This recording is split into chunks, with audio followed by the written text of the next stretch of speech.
नमस्कार मित्रांनो, मराठी क्राईम स्टोरीमध्ये आपलं स्वागत आहे. आजची सत्य घटना आहे मथुरा येथील. मथुरेच्या बलदेव पोलीस स्टेशन अंतर्गत एक गाव आहे आणि याच ठिकाणी रुची नावाची तरुणी आपल्या संपूर्ण परिवारासह राहत होती. रुचीचं कुटुंब तसं सर्वसाधारणच होतं. रुची ही दिसायला सुंदर होती आणि हुशार देखील होती. तिचं कॉलेजचं शिक्षण सुरू होतं. ती ग्रॅज्युएशनच्या 3ऱ्या इयरला होती. कॉलेजमध्ये नेहमी जात असताना रुचाची ओळख रोहित नावाच्या तरुणासोबत झाली. नेहमीप्रमाणे ही रुचा कॉलेजमध्ये जात असताना या रुचाची ओळख रोहित नावाच्या तरुणासोबत होते. रुचा ही रोहितला बोलते, मला माझ्या कॉलेजपर्यंत सोडून देशील का? कारण मला कॉलेजला जाण्यासाठी उशीर होत आहे. रोहित होकार देतो आणि रुचाला कॉलेजपर्यंत सोडून देण्यासाठी तिला बाईकवर बसवतो. आता रस्त्यातच दोघांच्या गप्पा गोष्टी सुरू झाल्या. रोहित बोलतो, तू खूप सुंदर आहेत, मला तू खूप आवडते. मी बरेच दिवसापासून तुला बघत आहे, मात्र माझी हिंमत तुला बोलण्याची होत नव्हती. मी तुला माझ्या मनातील गोष्ट सांगत आहे. तुला वाईट तर वाटणार नाही ना? रुचा बोलते, नाही, सांग ना, तुला काय म्हणायचं आहे, मला वाईट वाटणार नाही. रोहित बोलतो, रुचा, मी तुझ्यावर प्रेम करतो. हे ऐकून रुचाला आनंद वाटला, कारण रुचा देखील रोहितवरती प्रेम करत होती. दोघेही एकाच गावचे होते. हसून ती म्हणाली, माझा देखील तुझ्यावरती प्रेम आहे. त्यानंतर काही दिवस असेच निघून जातात. आता रुचाला कॉलेजमध्ये सोडून रोहित निघून जातो. त्यानंतर दोघांचेही व्हिडिओ कॉलवर नेहमी बोलणं होत असायचे. आता हळूहळू या दोघांचं प्रेम वाढत गेलं. कधीकधी रुचा कॉलेजच्या नावावर रोहितसोबत लॉजवर देखील भेटण्यात जाऊ लागली होती. दोघांचे त्या ठिकाणी संबंध बनायचे. अशा प्रकारे सर्व काही ठीकठाक सुरू होतं. असे दिवस जात होते. रोहित एक दिवस रुचाला म्हणाला, रुची, तू लग्न केव्हा करणार आहेस? तर रुची बोलते, नाही, सध्या मला लग्न करायचं नाही. ती हसतच म्हणाली. रोहितच्या चेहऱ्यावरील रंग उडाला. म्हणाला, तुला लग्न का करायचं नाही? रुची बोलते, अरे मी तुझ्याशी मजाक करत होते. रोहित बोलतो, मला तुझ्यासोबत लग्न करायचं आहे. तू करशील का माझ्यासोबत लग्न? मी तुझी प्रत्येक इच्छा पूर्ण करेल. तुला खूप सुखात ठेवेल. कधी तुला कोणत्याही गोष्टीची कमतरता भासू देणार नाही. माझ्यावर विश्वास ठेव. रुची बोलते की हो, माझा विश्वास तुझ्यावर आहे. मात्र आईवडील आपल्या लग्नाला नकार देतील. ते मुळीच आपलं लग्न होऊ देणार नाही. आपण दोघं एकाच गावातील आहेत, त्यामुळे आपलं लग्न होणं हे शक्य नाही. आणि आईवडिलांच्या विरोधात जाऊन मी लग्न करणार नाही. मात्र मी तुला कधीच सोडणार देखील नाही. माझं फक्त फक्त आणि तुझ्यावरच प्रेम राहील शेवटपर्यंत. आता हा रोहित आणि रुचाचं प्रेम बहरू लागलेलं होतं. आता दोघेही कधी लॉजवरती जायचे तर कधी शेतात जायचे आणि त्या ठिकाणी संबंध बनवायचे. असेच काही दिवस निघून जातात आणि त्यानंतर मात्र रुचाच्या आईवडिलांना आपल्या मुलीवर शंका येते. ते विचार करतात की नक्कीच आपली मुलगी ही वाईट मार्गाने जात आहे. त्यामुळे त्यांनी रुचाचं लग्न करण्याचं ठरवलं. रोहित आणि रुचाचं 2019मध्ये प्रेम प्रकरण सुरू झालेलं होतं. आता दोघांच्या प्रेमाला 1 वर्ष उलटून गेले. 1 वर्षानंतर रुचाचे आईवडील रुचाकरता मुलगा बघण्यास सुरुवात करतात. आता ही गोष्ट रुचाने रोहितला सांगितली. रोहित, माझं लग्न माझे आईवडील करणार आहेत. रोहित बोलतो, चल आपण दोघे लग्न करूयात. मात्र रुचा बोलते, नाही, मी असं करू शकत नाही. माझे आईवडील म्हणेल त्याच ठिकाणी मी लग्न करेल. मात्र माझं प्रेम तुझ्यावरतीच राहील. माझा पती फक्त नावाचा राहील. माहेरी आल्यानंतर आपण पूर्वीसारखंच भेटत जाऊ. रोहित बोलतो, ठीक आहे, तू जे म्हणशील ते. मात्र तू मला विसरू नकोस. रुचा बोलते, आधी माझं लग्न तर होऊ दे. लग्न झाल्यानंतर मी माझ्या पतीची राहील आणि माहेरी आल्यानंतर तुझी राहील. रोहित या गोष्टीला होकार देतो आणि 2019मध्ये छवली गावाचा राहणारा कृष्ण मुरारी नावाच्या तरुणासोबत या रुचाचं लग्न धूमधडाक्यात लावण्यात येतं. कृष्ण मुरारीचं एक मेडिकल स्टोअर असतं.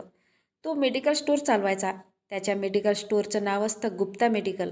आता ही रुचा नवरी बनून आपला पती कृष्ण मुरारी याच्यासोबत त्याच्या घरी जाते. जवळपास पतीकडे 15 दिवस राहिल्यानंतर पुन्हा ती आपल्या माहेरी येते. माहेरी आल्यानंतर रुचाही आपला प्रियकर रोहितला भेटते. दोघेही एकमेकांना भेटतात आणि रुचा रोहितला बोलते की तू टेन्शन घेऊ नकोस, मी शेवटपर्यंत तुझीच राहणार आहे. जरी मी पतीच्या घरी राहते, मात्र मी तुला कधीही विसरणार नाही. तू माझं पहिलं प्रेम आहे. आणि रोहित देखील रुचाशी जीवापाड प्रेम करायचा. मात्र रुचाचं लग्न झालेलं होतं, त्यामुळे रुचाही आपल्या सासरी जायची. जेव्हा कधी एखादा सण किंवा प्रोग्राम असला तर ही रुचा पुन्हा माहेरी यायची आणि 15-15 दिवस, कधीकधी 1 महिना ही माहेरीच राहत असायची. आणि रोहितसोबत कधी शेतात तर कधी लॉजवर संबंध बनवायची. रुचाचं लग्न झालेलं होतं, त्यामुळे आईवडील देखील रुचाकडे फारसं लक्ष देत नव्हते. आपली मुलगी कुठे जात आहे, काय करत आहे या दोघांचं प्रेम आता असंच सुरू होतं. आणि रुचाचा पती कृष्ण मुरारी याला देखील पत्नीचं कृत्य माहीत नव्हते, कारण रुचा ही पतीसोबत देखील व्यवस्थित राहत होती. असेच काही दिवस निघून जातात. आता वर्ष सुरू झालं होतं 2020. याच दरम्यान कृष्ण मुरारीला एक मुलगी होते आणि त्यानंतर पुन्हा 2 वर्षानंतर एक मुलगा होतो. एक मुलगा आणि एक मुलगी, दोघांचा संसार अगदी आनंदात सुरू होता. पती कृष्ण मुरारी रोज सकाळी आपल्या मेडिकलवर जायचा आणि रात्री 10 ते 11 वाजता घरी परत यायचा. रुचा ही एकटी दिवसभर घरी असायची, मुलांना सांभाळायची, सर्व कामे आटोपून प्रियकर रोहितबरोबर फोनवर बोलायची. कधी व्हिडिओ कॉल करायची तर कधी SMS करायची. कधी कधी वेळ मिळाला की रोहितला घरी बोलावून घ्यायची आणि बाईकवर बसून ती हॉटेलवरती किंवा लॉजवरती जायची आणि दोघेही आपली इच्छा पूर्ण करायचे. असेच वर्ष निघून गेले. दोघेही लपून छपून एकमेकांना भेटत होते, मात्र याबद्दल कोणालाही काही माहीत नव्हते. कृष्ण मुरारी हा साधा आणि सरळ व्यक्ती होता. आपलं काम प्रामाणिकपणे करायचा आणि उशिरा रात्री घरी परत यायचा. पत्नी रुची जेवण बनवायची आणि कृष्ण मुरारी जेवण वगैरे करून झोपी जात असायचा. त्याला आपल्या पत्नीवर थोडी देखील शंका आली नाही. पती कृष्ण मुरारी हा दिवसभर आपल्या मेडिकल स्टोअरमध्ये असायचा आणि पत्नी इकडे दिवसभर आपल्या प्रियकरासोबत गप्पा गोष्टी करायची. तारीख होती 28 जून 2026ची. या रोजी नेहमीप्रमाणे कृष्ण मुरारी आपल्या मेडिकलवर निघून जातो आणि घरी रुचिता आणि तिचा 3 वर्षाचा मुलगा, ज्याचं नाव असतं माधव. माधव हा झोपलेला होता, मात्र तो उठत नव्हता. ती जवळ जाऊन बघते, त्याला जवळ घेते, उठवते, मात्र मुलगा हा उठतच नव्हता. रुचाही घाबरली आणि लगेच कृष्ण मुरारीला कॉल केला आणि सांगितले, आपला मुलगा उठत नाही, बोलत देखील नाही, तुम्ही लगेच घरी या. कृष्ण मुरारी मेडिकल बंद करून धावत पळत घरी पोचतो आणि मुलाला रुग्णालयात दाखल करतो. मात्र डॉक्टरांनी माधवला तपासून मृत घोषित केलेलं होतं. कृष्ण मुरारी आणि त्याची पत्नी रुचा त्या ठिकाणी जोरजोरात रडू लागतात आणि जड अंतकरणाने कृष्ण मुरारी आपल्या मुलाचा अंत्यविधी करतो. असे थोडे दिवस निघून जातात. तारीख होती 28 जून 2026ची. कृष्ण मुरारीचा 3 वर्षाचा मुलगा माधव याचा काही दिवसापूर्वी मृत्यू झालेला होता. या दुःखातून स्वतःला कसं तरी सावरत कृष्ण मुरारी आपल्या मेडिकलवर जातो. मात्र त्या ठिकाणी कृष्ण मुरारीचं मन लागत नव्हते. सतत त्याला आपल्या मुलाची आठवण येत होती, त्यामुळे तो नेहमी नर्वस राहत असायचा. तारीख होती 21 जुलै 2026 रोजी. कृष्ण मुरारी आपल्या मेडिकलवरून थकून भागून घरी आलेला असतो.